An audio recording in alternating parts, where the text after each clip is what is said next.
All right, man. So I hope the people that didn't believe in Brock Purdy are on the train now. Hopefully you're on the hype train. I told you all he wasn't going to go out there and choke. And look what he did. 4 touchdowns in his first playoff game. I told you this guy was different.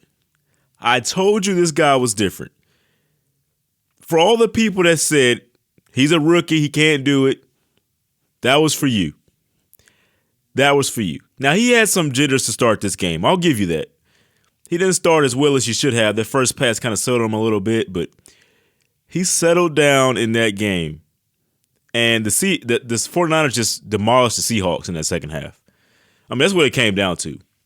18-32, actually. 18-30 for 332 yards and 4 touchdowns. 3 passing, 1 rushing. I mean, my gosh. LeBron even tweeted at him, folks. I don't know if that's a big deal, but he seemed to be pretty happy about it, so I'll let it be known. This team is too much with everybody at full strength. I've been saying this. I've been saying it all year. Wait for the 49ers to get healthy. This team is too much. You got this rookie quarterback who is just as hot as can be right now. Can't seem to make any mistakes. Then you got these star running backs. Christian McCaffrey, and I guess Deebo Samuel's a running back at this point. Along with George Kittle and the rest of those guys playing on the outside for this offense. And to counter that, somehow the 49ers also have the best defense in the league. That's just too much for people to handle. And they are able to wear teams down. We saw that in this game. It looked like Geno Smith with DK Metcalf on the outside leading the way, that they were going to be able to, go pound and pound, pass or pass with these guys, especially after their first half, where the Seahawks were able to get a lead going into halftime, going back and forth, actually making that defense look pretty regular. But it comes down to that one play. I think that's the game changer. That one fumble that the Seahawks got, that the 49ers forced in their red zone, where Bosa jumped on top of it, that changed the entire game, because after that, the Seahawks couldn't do anything. They were just worn down by that time, folks.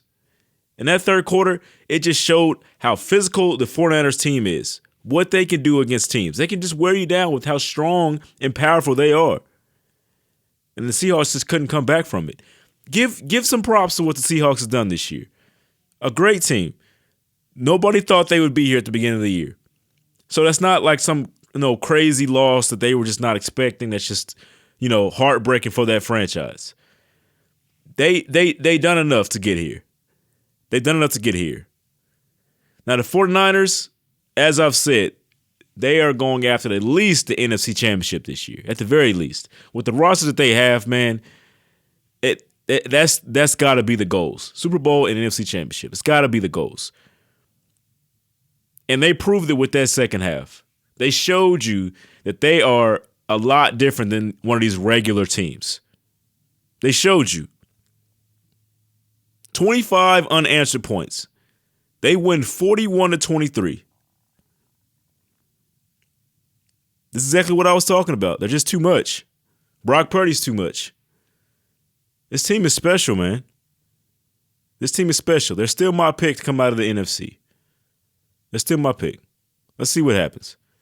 Let's get to the next thing.